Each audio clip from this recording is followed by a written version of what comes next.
네, 여러분, 우리 이어서 이제 조각 43번 연금소득에서 할 거예요. 자, 종합과세되는 마지막 소득이죠.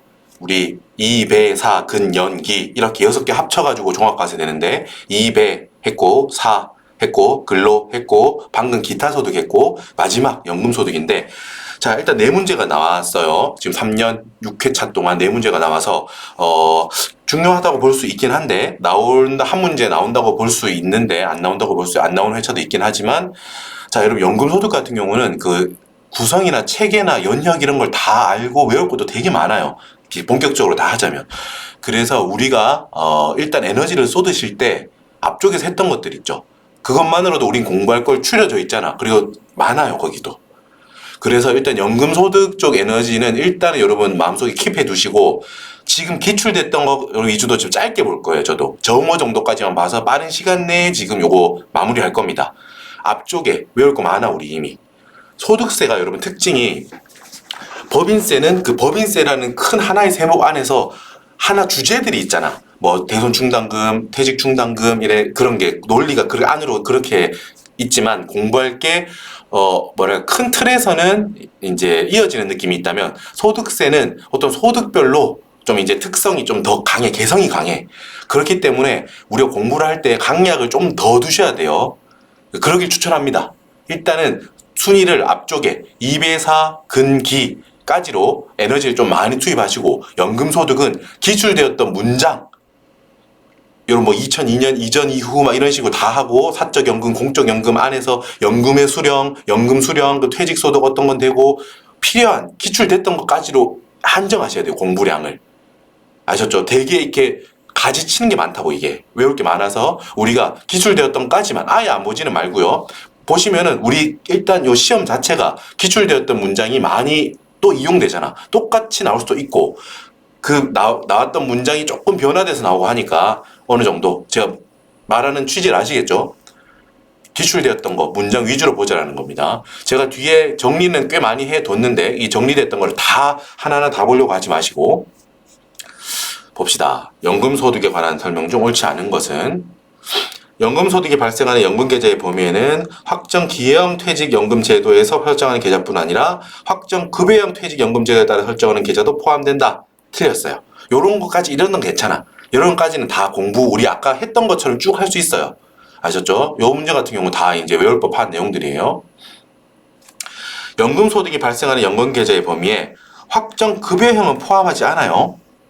왜냐하면 확정 급여형은 운영 수익이 근로자가 아닌 사용자, 개인 소득세라면 이제 슈퍼마켓 사장님, 법인이라면 그 법인한테 귀속되기 때문이에요. 여러분 이것만 하나만 짧게 보고 갈게요. 밑에 내용 칸이 있으니까 진짜 필수적인 내용만. 여러분 일단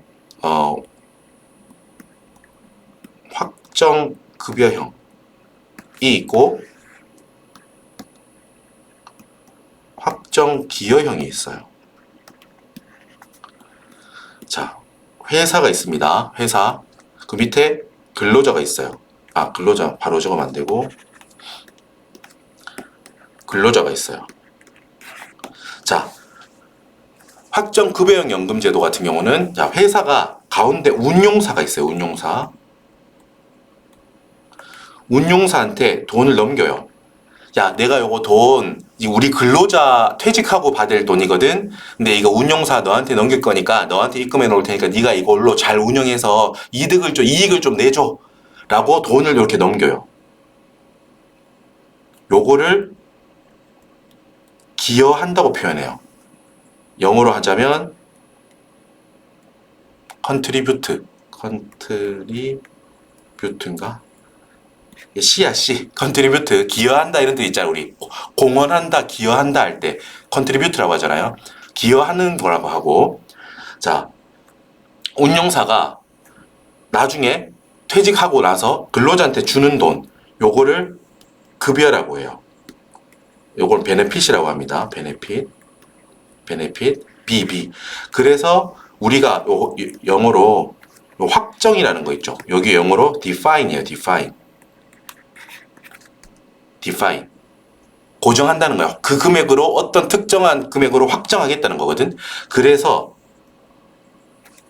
확정 급여형은 뭐예요? defined 급여 B, DB, defined benefit. 어디를 확정하겠다는 거예요? 여기를 확정하겠다는 거야, 이거. 운용사가, 그러니까 근로자가 나중에 받게 되는 이 급여 부분을 확정하겠다는 거야. 즉, 운용해가지고 이득이 크게 날 수도 있고 손해가 날 수도 있겠지, 사실. 그래서 그 흔들리는 거, 이득이 나기도 하고 손해가 나기도 하고, 근로자한테 주는 이 기대치보다 더 초과해서 이득이 날 수도 있고, 확정했던 건 이득은커녕 손해가 날 수도 있겠지. 그 부담을 누가 책임진다고? 회사가 흔들림, 이익과 비용, 플러스가 날 수도 있고 마이너스가 나는데 그 귀속이 회사한테 간다는 거예요. 확정급여형은. 이해되시죠? 근로자가 받는 이 급여, 베네핏은 확정급여형, 말 그대로 확정급여형이니까 DB형 이거고, 똑같이 회사, 근로자, 운용사가 있는데 똑같이 이렇게 기여, 급여, 기여는 C, 급여는 B. 확정 기여형은 또 무슨 말이에요? D, 확정, 기여, C, DC형이라고 하잖아. DC형. 이건 어디가 확정된다는 거예요? 그렇죠. 회사가 파란색으로 회사가 운용사한테 주는 금액은 확정이야. 이걸 확정하겠다는 거야. 야, 나는 회사 입장에서 회사가 이렇게 생각하는 거야. 야, 운용사야, 나는 너한테 이거 주고 끝이다. 여기서 이득이 나고 손해가 나는 거는 다 누구한테 귀속이다? 나중에 근로자한테 귀속되는 거다. 플러스 마이너스는 근로자 거다라는 게 DC형이에요. 알겠죠? 요런 차이점이 있는 거예요. 자, 여러분 생각해보면 우리 회계학에도 우리가 회계 실무 쪽에는 나오지 않지만 회계학 쪽에도 확정급여형, 확정기여형 똑같은 개념으로 지금 하거든요. 퇴직급여란 파트가 있다고 거기. 그래서 거기서 공부를 하는데 확정급여형, 우리는 회계에서는 이 회사에 대한 회계 처리를 지금 공부하잖아요. 그래서 뭐가 어렵겠어? 확정급여형은 여기 회사, DB형 같은 경우는 운용사가 운용해서 얻은 이익과 손해를 인식해야 될 거 아니야, 회사가. 그 DB형이 어려워, 회사가 회계 처리하는 게. DC형 같은 경우는 회계학적으로 보면 어때요? 처음에 그냥 납입하잖아, 운용사한테. 그 후에 이득이 나든 손해가 나든 그건 회사는 상관없어. 회사는 자기 의무를 다 했거든. DC형은 되게 쉬워, 회계학적으로. 그냥 주면 끝.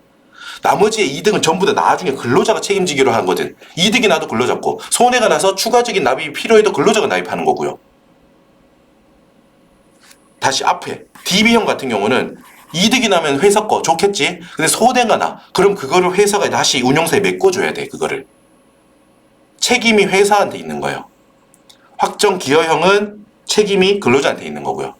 여기까지만. 여러분 이걸 어디 쓰고 필요 없고 DB형, DC형에 대한 최소한의 그냥 지식적으로 알고만 갑시다. 됐죠? 그러니까 봐봐요. 연금소득이 발생한 지금은 우리는 세법이잖아요. 세법이니까 이 연금소득은 지금 여러분 누가 지금 주인공이야? 이 근로자가 퇴직하고 나서 받는 지금 이게 이슈잖아요. 지금 이 세법에서는, 소득세법에서는 특히. 그죠? DC형 같은 경우는 어때? 내가 연금 소득에 관해서 이득이 나고 손해가 나고 이런 게 DC형은 포함되지. 근데 DB형은 어때요? DB형은 왼쪽 거잖아? 이 흔들리는 게 다 회사한테 귀속되는 거라고. 근로자는 받을 게 확정돼 있잖아. 그죠? 그렇기 때문에 봐봐, 여기 읽어. 이게 이 말이에요. 이제 이해되실 거예요. 확정급여형, 즉 DB형은 그 운용 수익이 근로자가 아닌 사업자, 그러니까 회사, 법인한테 귀속되기 때문이에요. 됐죠? 이렇게만 알고 넘어갑시다. 오케이. 사실 방금 말한 부분까지도 모르셔도 돼요. 그냥 암기가 돼야 돼, 결국은. 연금소득이 발생하는 연금계좌의 범위에 확정급여형 제도 설정하는 계좌 포함된다. 아니에요. 확급 안 돼요. DB형은 포함되지 않는다는 거. 나머지는 외웁시다. 나머지 항목들에 대해서는 딱 암기하자, 우리 깔끔하게. 공적 연금소득은 2003년 아니고 2002년 1월 1일 이후에 납입된 연금기여금 및 사용자 부담금을 기초로 하거나 2002년 1월 1일 이후 근로의 재고를 기초로 하여 받는 연금을 과세 대상 소득으로 한다. 맞아요. 됐죠? 요거 요렇게 하나하나 외워갑시다. 연금 계좌 세액 공제를 받은 연금 계좌 납입액을 연금 외에 수령하는 경우는 기타 소득으로 과세한다. 반갑다. 아까 기타 소득을 제가 말씀드렸죠. 연금 계좌 세액 공제를 받은 연금 계좌 납입액을 할 때 납입액을 차후에 여러분 세액 공제를 일단 받은 다음에 나중에 세액 공제를 받았으니까 나중에 과세가 되는 거거든요. 자, 납입 시에 공제 받았으니까 나중에 수령 시에 과세가 된다. 뭐 이런 제도이고 기본적으로 연금으로 수령하면 연금 소득으로 과세해요. 근데 뭐야? 연금 외에 수령했다고 하잖아. 기타 소득으로 과세한다. 요거 뭐예요? 무조건 분리 복연골 할 때 연연연 연금 소득의 연금 외에 수령하는 경우 연금 계좌에서 연금 외에 수령하는 경우 15%로 무조건 분리 과세하고 과세 종결하는 기타 소득이었죠. 그렇지. 여기까지 엮을 수 있어 우리. 연금 소득을 깊이까지 들어가면 힘들지만 우리 이 정도는 다 할 수 있다고. 이연퇴직 소득을 연금 수령하는 경우 분리과세 대상이다. 오케이. 숙제하자. 연금 실제 수령 연차가 10년 초과하게 되면 원천징수 세율은 60%로 원천징수 된다. 알고 갑시다. 사적 연금 소득의 합계액이 연간 1,200만 원 이하인 경우에는 납세자의 선택에 따라 분리과세 적용받을 수도 있다. 오케이. 요것도 하나 알고 갑시다. 뒤쪽에 정리를 해놨어요. 정리를 꽤 많이 해놨어요. 2002년 1월 1일 기준으로 바뀌었거든. 과세 방법이. 그래가지고 요때로 바뀌었다는 거. 2번 과세 방식이 바뀌었다. 자, 요 보라색 부분이 아까 무조건 분리 복연골 할 때 연금이다. 연이었다. 그리고 보세요, 여러분. 하나하나 외우기 시작하면 많다니까요. 사적 연금 소득의 원천징수세율 10년 이하는 70%, 10년 초과는 60%. 이게 4번에 언급됐다는 거잖아. 10년 이하분 70%, 초과분은 60%다. 그리고 5번, 요걸 하나는 알고 가자. 뭐 어떤 개념? 우리가 그 금융소득도 조건 충족에 따라서 분리과세, 종합과세를 선택할 수 있었고, 어떤 경우에는 기타 소득도 300만 원을 기준으로 분리과세, 종합과세를 선택할 수 있는 경우가 있었다. 요 사적 연금도 분리과세, 종합과세를 선택할 수 있는 경우가 있구나라는 것부터 일단 머릿속에 넣자고. 그리고 그 기준이 뭐다? 복잡한 거 일단 있는데 1,200만 원 이하로 되면 종합분리중 선택. 1,200만 원 초과하면 요것도 조금 23년 개정사항이에요. 복잡하다니까 이거. 1,200만 원 초과라고 해서 무조건 또 종합과세 되는 거 아니야. 이게 조금 이제 약간 오류 같은 걸 수정해 가면서 세법이 자잘하게 개정된 거거든. 종합과세와 15% 분리중 선택 가능한 거예요. 그죠? 그리고 또 초록이 다만 의료 목적이나 부득이한 사유로 인출하게 되면 그 금액이 크더라도 무조건 분리과세로 해줘요. 됐죠? 골드체까지만 이해하려고 숙지하려고 노력합시다.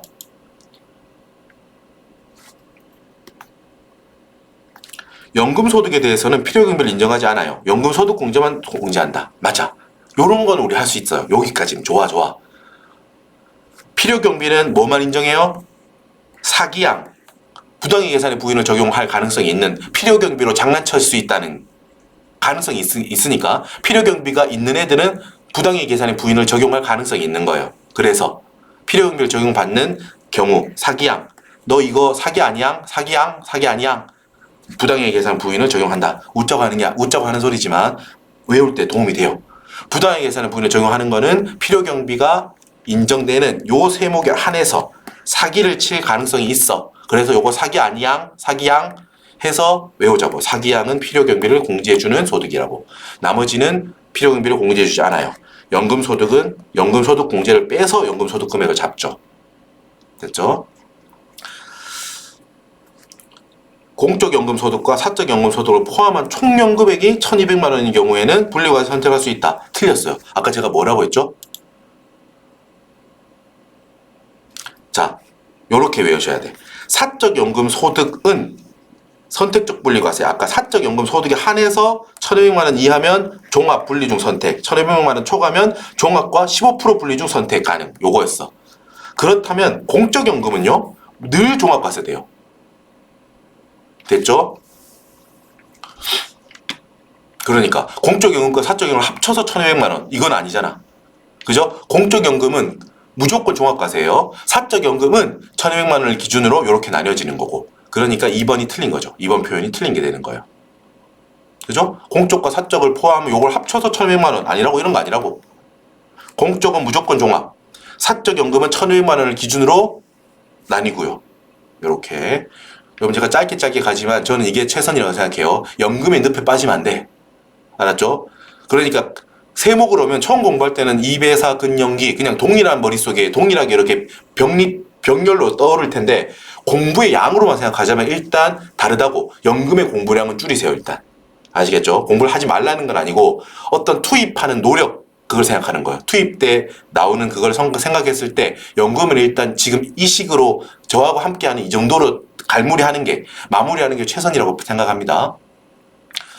연금 계좌의 가입자가 사망했으나 배우자가 연금에 수령하지 않고 연금 계좌를 상속으로 승계하게 되면 어떻게?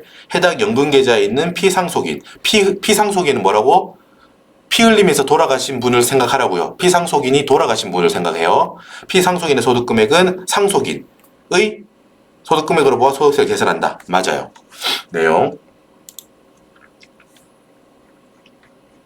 요게 연금 계좌를 피상속인 배우자가 돌아가셨어요. 그때 남은 산 배우자가 그걸 상속했을 때 좀 특례를 준다는 거예요.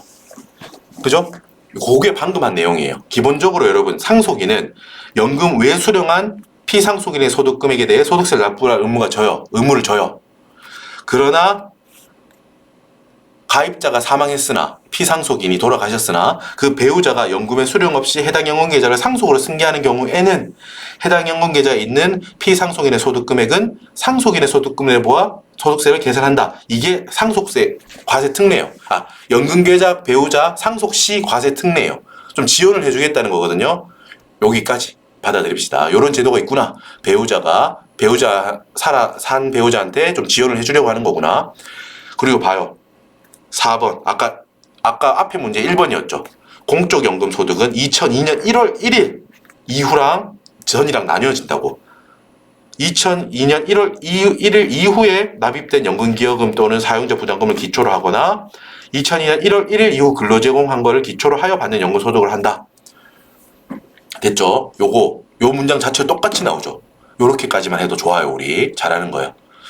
사적 연금의 수입 시기는 연금 수령일이다. 요것도 암기.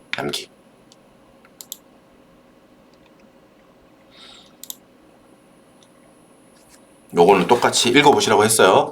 연금 소득의 수입 시기도 요렇게. 공적 연금이라면 지급받기로 한 날이에요. 약속한 날. 사적 연금, 연금 계좌를 우리가 사적 연금이라고 해요. 연금을 수령한 날. 요렇게. 현금주의예요, 이거는. 됐죠? 자, 여러분 보세요. 이런 거. 단순 암기지만 시험에 나온다는 거예요.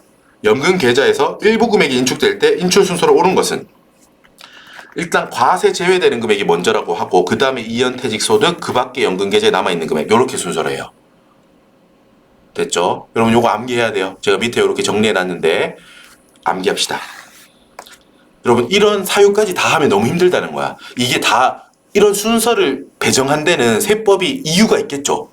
어떤 거는 납세자를 배려하고 어떤 경우에는 약간 제재를 하려고 하고 이런 이유가 다 있을 거 아니야. 근데 지금 이 연금에서까지 그런 케이스 바이 케이스로 이런 경우는 왜 과세 제외되는 게 먼저 되고요. 이렇게까지 공부하면 물론 좋죠. 알면 좋지만 우리가 공부하는 딱 시간이 한정적인 수험생 입장으로는 암기로 하는 게 편하다. 현실적이다 라고 생각해서 요거는 요렇게 갈무리 하자는 거예요. 연금소득 틀린 것은 보세요, 여러분. 암기가 아니라 반복되는 거를 숙지에서도 충분히 한 문제 건질 수 있다고요, 우리. 연금소득이 발생하는 연금계좌 범위에는 보세요. 확정급여형 퇴직연금제도에 따라 설정하는 계좌도 포함된다? 아니라고 했잖아. 나왔던 문장이잖아. 이게 현실적이라고 봅니다. 오케이, 갑시다. 2번도 봐. 더 안 읽을게, 이거. 2002년 1월 1일 이후. 맞잖아. 사적 연금 합계액이 1,200만 원 이하인 경우에는 납세자의 선택에 따라 그 연금 소득을 분리과세로 적용받을 수도 있다. 공부했지? 이거는 풀리잖아. 1,200만 원 이하인 경우에는 종합과세나 분리과세 중에 선택할 수 있다. 사적 연금은. 공적 연금은 무조건 종합과세잖아.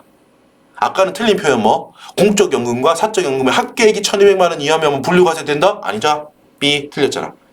요렇게까지 합시다, 우리. 연금소득은 총 연금액에서 연금소득공제를 적용한 금액을 연금소득금액으로 한다. 이것도 맞는 표현이야. 아까는 뭐 연금소득은 필요경비 제외하지 않는다. 대신 연금소득 공제를 빼서 연금소득 금액을 도출해낸다. 오케이. 5번 땡큐 나왔던 거야. 연금계좌 세액공제를 받은 연금계좌 납입액을 어떻게? 연금으로 수령하면 연금소득이고 연금 외에 수령하면 뭐? 보고 먹을 때 뭐? 무조건 분리 복연골, 무조건 분리 복연연연, 무조건 분리 복연 15%로 무조건 완납적 원천징수로 과세 종결, 기타 소득으로 과세된다. 맞죠? 여기 이렇게만 해도 훌륭하다고요.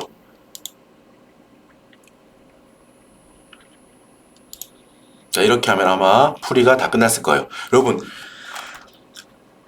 잘못 요거를 연금소득을 너무 깊이, 나 이번 기회에 시간이 좀 여유가 있으니까 연금소득을 좀 본격적으로 공부해 볼래 하시는 분들이라면 모르겠는데, 일단 다른 2배 4근기부터 본격적으로 하시고, 추가적으로 지금 네 문제 우리가 기출을 살펴봤잖아. 요게 이렇게 정리하는 게 저는 최선이라고 봐요. 저도 그게 제가 강의하는 입장에서 뭐 강약 없이 다 강강 하는 게 강사의 역할이 아니라고 저는 생각을 해요. 일단 시험 목적으로 하는 거니까. 자, 요렇게 정리하고 넘어갑시다. 수고 많으셨습니다.